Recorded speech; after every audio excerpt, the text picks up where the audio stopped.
ഏതൊരു മഹത് വ്യക്തിയുടെ ജീവിതത്തിലും വെല്ലുവിളികൾ സാധാരണമാണ്. 26 വർഷം മാത്രം ഈ ലോകത്തിൽ ജീവിച്ച് ഒരു വിശുദ്ധയായ വ്യക്തിയാണ് വിശുദ്ധ ബർത്തലോമിയ. തൻ്റെ ജീവിതത്തിൽ ഒത്തിരി അതിരുകൾ കടക്കാനുണ്ടായിരുന്നു, ഒത്തിരി കടമ്പകൾ കടക്കാനുണ്ടായിരുന്നു. അതിലേറ്റവും പ്രധാനപ്പെട്ടത് തൻ്റെ അഹങ്കാരമാണ്, സ്വഭാവത്തിലുള്ള അഹങ്കാരം. അതിനെ നിയന്ത്രിക്കാനായിട്ട് എല്ലാ ദിവസവും ബർത്തലോമിയ ഒരു ഡയറി വെക്കുമായിരുന്നു. നല്ല പുണ്യങ്ങൾ ചെയ്തത് മാർക്ക് ചെയ്യും, അതോടൊപ്പം തന്നെ അഹങ്കാരത്തിൻ്റെ ചിന്തകൾ വന്നതുപോലും അവൾ മാർക്ക് ചെയ്യുമായിരുന്നു.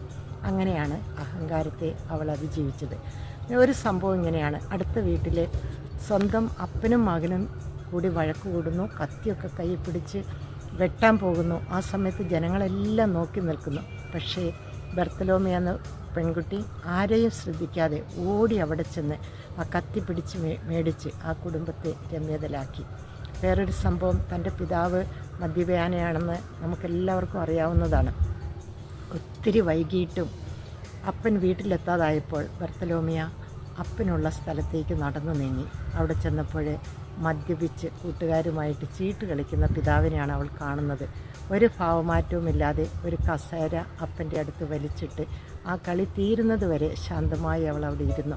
കളി കഴിഞ്ഞപ്പോൾ അവൾ പറഞ്ഞു, അപ്പാ നമുക്ക് വീട്ടിൽ പോകാം. അവളുടെ ജീവചരിത്രത്തിൽ എഴുതിയിരിക്കുന്നത് ഇങ്ങനെയാണ്: ഒരു കുഞ്ഞാട് എന്ന പോലെ അപ്പൻ അവളെ പിന്തുടർന്ന് ഭവനത്തിലെത്തി എന്നുള്ളതാണ്. പുതിയതായൊരു സംരംഭം ആരംഭിക്കാൻ വേണ്ടി ബർത്തലോമിയ തീരുമാനിച്ചുറച്ചു. തൻ്റെ ജീവിതം ദൈവത്തിന് വേണ്ടി പൂർണ്ണമായി സമർപ്പിക്കുന്നതിൻ്റെ തലേ രാത്രി ഏറ്റവും പ്രിയപ്പെട്ട അമ്മയ്ക്ക് വേണ്ടി അവൾ ഒരു കത്ത് എഴുതിയിട്ടുണ്ട്. അത് വളരെ ഹൃദയഭേദകമായിരുന്നു. പ്രിയപ്പെട്ടവരെ, അവൾക്ക് ഏറ്റവും ബർത്തലോമിയ എന്ന് പറയുമ്പോൾ നമ്മുടെ മനസ്സിലേക്ക് വരുന്നത് അവളുടെ തീരുമാനമാണ്. എനിക്കൊരു വിശുദ്ധയാകണം, ഒരു വലിയ വിശുദ്ധയാകണം, പെട്ടെന്നൊരു വലിയ വിശുദ്ധയാകണം.